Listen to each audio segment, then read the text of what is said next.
Bonjour. Eh bien, nous sommes rassemblés autour du lampion allumé, signe de la présence de Jésus parmi nous. On est rassemblés ensemble et nous allons prier. Au nom du Père et du Fils et du Saint-Esprit. Amen. Je crois en Dieu.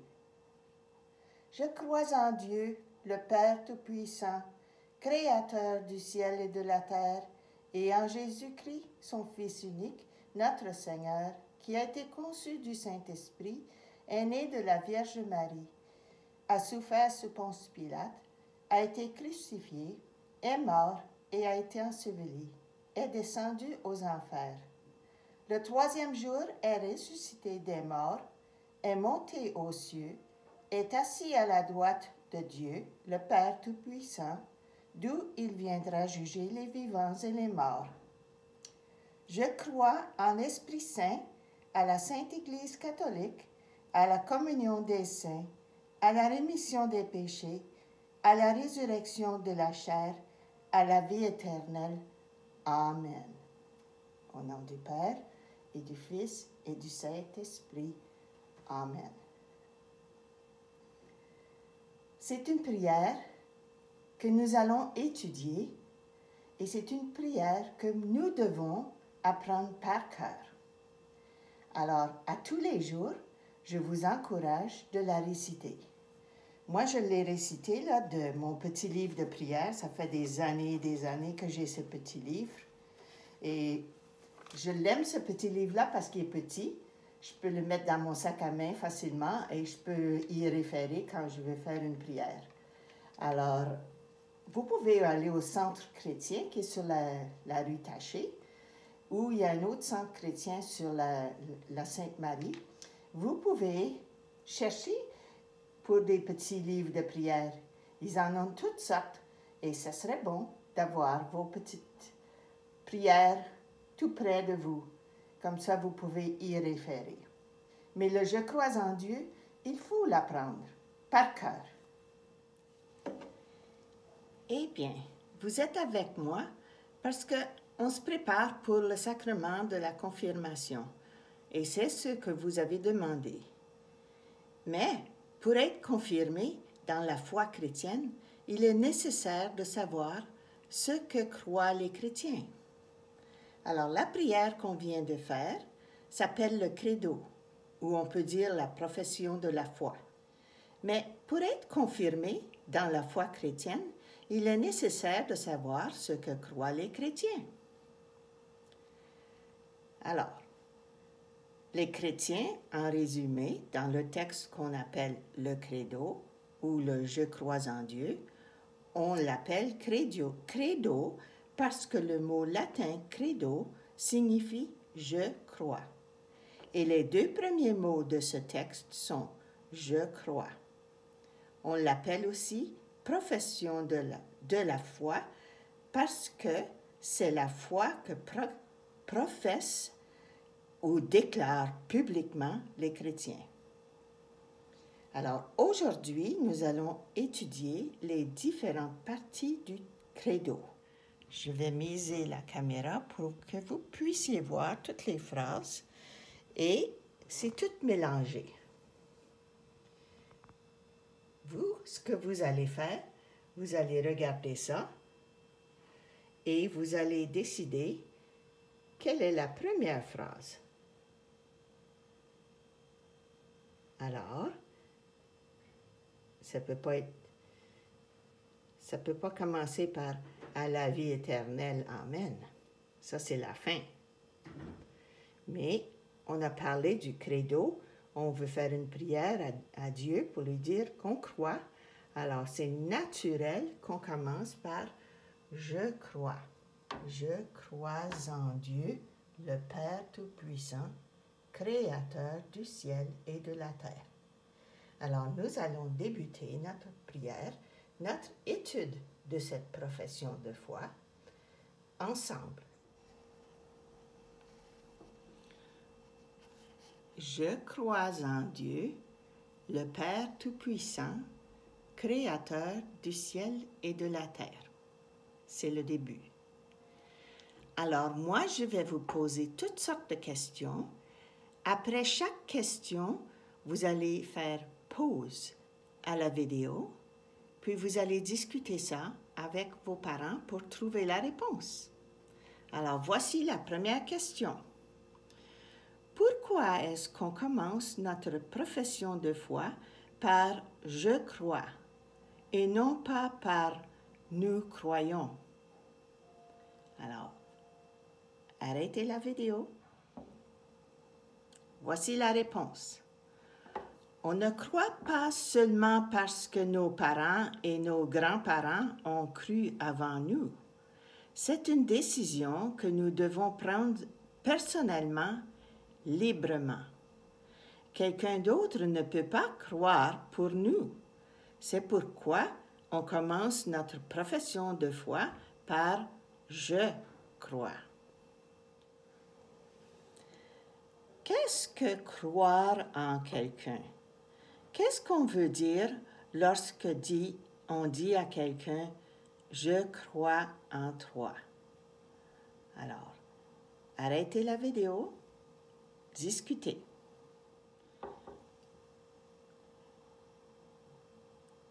C'est avoir confiance en cette personne. Pour le chrétien, croire, c'est faire confiance à Dieu. Question suivante.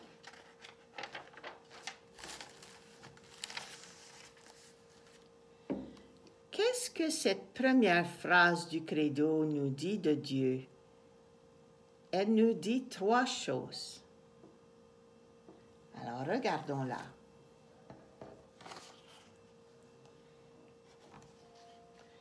Ça nous dit le Père Tout-Puissant. Ça, c'est une chose. Il est tout-puissant. Créateur du ciel, c'est lui qui a créé tout. Et la terre. Alors, qu'est-ce que ça nous dit ici? C'est quoi la réponse? On sait que Dieu existe. On sait qu'il est comme un Père parce que Jésus nous l'a dit.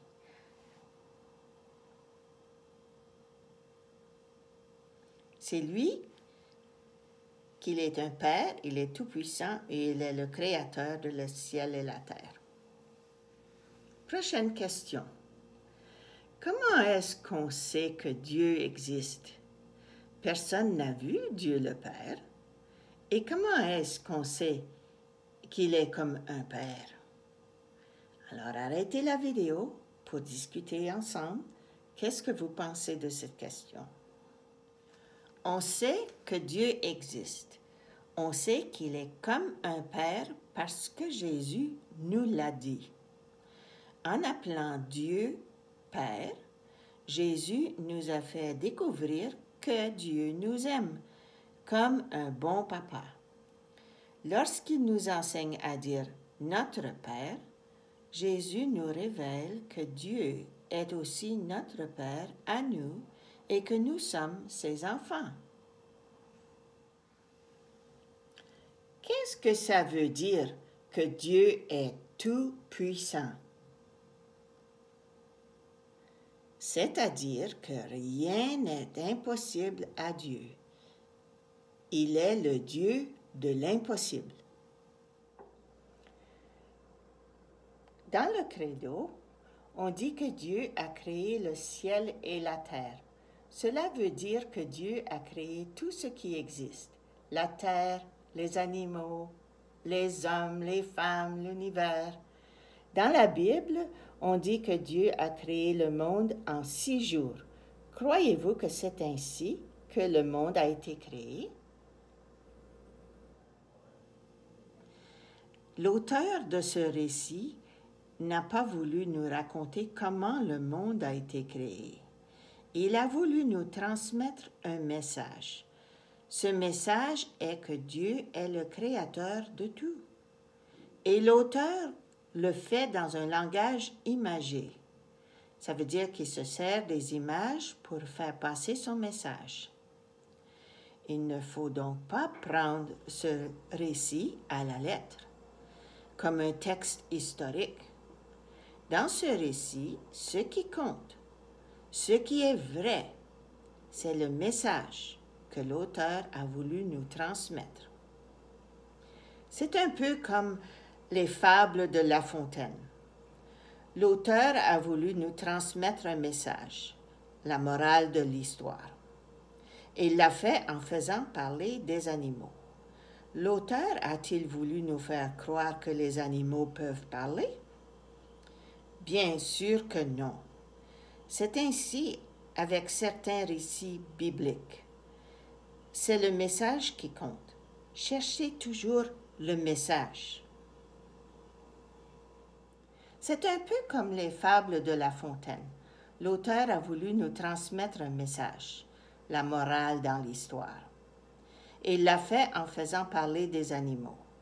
L'auteur a-t-il voulu nous faire croire que les animaux peuvent parler? Bien sûr que non. C'est ainsi, avec certains récits bibliques, c'est le message qui compte. Cherchez toujours le message. Alors, comment le monde a-t-il été créé? La science nous enseigne la théorie du Big Bang, selon laquelle le monde a son origine dans une formidable explosion. Nous, les chrétiens catholiques, nous croyons que Dieu est à l'origine de cette évolution. C'est-à-dire qu'il aurait créé la matière première qui aurait servi au Big Bang ou aux autres théories de l'évolution. C'est ainsi que Dieu est à la source, à l'origine de tout ce qui existe. Alors, selon vous, pourquoi Dieu a-t-il créé le monde? Pourquoi a-t-il créé l'homme et la femme? Alors, Dieu n'avait pas besoin de nous pour être heureux. Il nous a créés et il a créé le monde pour notre bonheur, afin que nous puissions partager sa vie, son amour et son bonheur pour toute l'éternité.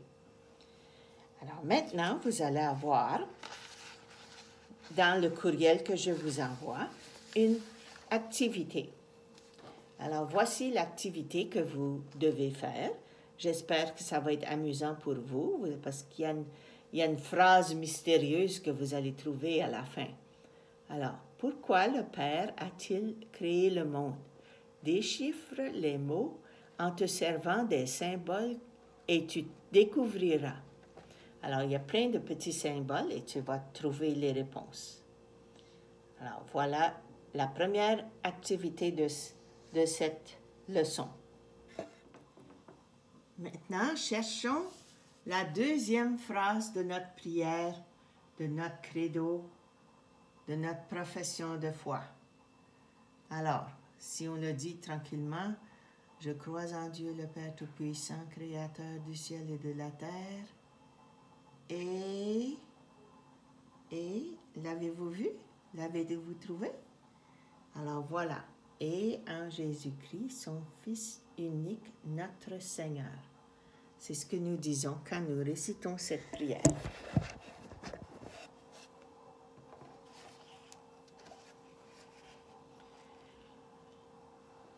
Et en Jésus-Christ, son Fils unique, notre Seigneur. C'est ce qui suit. Alors, encore, vous allez recevoir des questions à répondre. Alors, qui est la mère de Jésus? Qui est son père? Avez-vous déjà pensé à ça?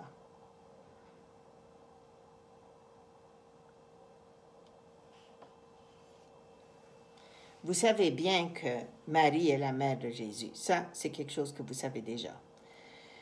Mais peut-être que vous croyez que Joseph, c'est le père de Jésus. Alors, Joseph n'est pas le père de Jésus. Il est plutôt son père adoptif. Dieu l'aurait choisi pour avoir soin de Marie et de Jésus, puisqu'à cette époque, une femme pouvait difficilement élever seule un enfant. Alors, on pourrait chercher dans la Bible On pourrait regarder Luc, chapitre 1, versets 34 et 35. Alors, Marie dit à l'ange, « Comment cela va-t-il se faire, puisque je suis vierge? » L'ange lui répondit, « L'Esprit Saint viendra sur toi, et la puissance du Très-Haut te prendra sous son ombre. C'est pourquoi celui qui va naître sera saint. Il sera appelé Fils de Dieu. » Alors, vous pouvez trouver ça dans votre Bible aussi. Mais ici, ils disent ici, Marie dit à l'ange, « Comment cela sera-t-il possible, puisque je suis vierge? » L'ange lui répondit, « Le Saint-Esprit viendra sur toi, et la puissance du Dieu Très-Haut te couvrira comme d'une ombre. C'est pourquoi on appellera Saint le Fils de Dieu, l'enfant qui doit naître. » Ça, c'est selon Luc, chapitre 1, versets 34 et 35. Le texte de l'Annonciation démontre donc que Jésus est né de Marie. Elle est sa mère. Le texte nous dit aussi qui est le Père de Jésus. Le Saint-Esprit viendra sur toi et la puissance de Dieu Très-Haut te couvrira comme d'une ombre. C'est donc l'Esprit Saint qui a conçu Jésus, formé Jésus dans le corps de Marie. Et l'Esprit Saint est Dieu. Dieu est donc le Père de Jésus, son Fils unique, notre Seigneur. Jésus est le Fils unique de Dieu, c'est-à-dire son seul Fils. Appeler Jésus Seigneur, c'est reconnaître qu'il est vraiment Dieu. Alors, voilà l'explication de « Et en Jésus-Christ, son Fils unique, notre Seigneur ». Cherchons maintenant la phrase suivante. Regardez parmi tout ça, quelle est la phrase suivante dans le credo? Alors, « Je crois en Dieu, le Père Tout-Puissant, Créateur du ciel et de la terre, et en Jésus-Christ, son Fils unique, notre Seigneur. » Qu'est-ce qui suit? Qu'est-ce qui va suivre? Qui a été conçu du Saint-Esprit et né de la Vierge Marie. Voyez-vous ça? Qui a été conçu du Saint-Esprit est né de la Vierge Marie. On dit la Vierge Marie puisque elle n'a jamais eu de relation avec un homme. Elle est donc vierge. Elle est devenue enceinte par l'action de l'Esprit Saint. On a vu que Jésus est Fils de Dieu parce qu'il a été conçu, formé dans le corps de Marie par l'Esprit Saint. Mais puisqu'il est né d'une femme humaine, qu'est-ce que cela nous dit de Jésus? Cela nous dit qu'il est aussi humain. Jésus est Dieu parce qu'il a été conçu par le Saint-Esprit. Mais il est aussi humain parce qu'il est né d'une femme humaine, comme nous. Jésus est donc à la fois vraiment Dieu et vraiment homme. Alors, ce qui va suivre, c'est une autre activité. Cette activité, vous allez la voir en courriel. Qu'est-ce que le credo nous dit de Jésus-Christ? Démêle les lettres des mots pour découvrir. Alors, vous allez voir des mots tout mélangés. C'est difficile à les lire, mais vous allez mettre les lettres en ordre et les pointillés. Vous pouvez compter les pointillés pour savoir combien de lettres pour former les mots. Et ça va vous donner une phrase secrète. Alors, ça, c'est une activité que vous allez faire qui suit notre petite leçon. Vous allez aussi recevoir en courriel les mots de la prière. le credo. Alors, c'est à vous. Vous allez voir qu'on a parlé des 3 premières phrases. Et la prochaine rencontre, on va continuer à étudier ce que ça veut dire les phrases suivantes. Il faut vraiment comprendre notre profession de foi. Quand on dit la profession de la foi à la messe, bien, il faut savoir de ce qu'on parle. Il faut la comprendre, cette profession. Alors, bonne lecture, bon devoir, continuez votre beau travail.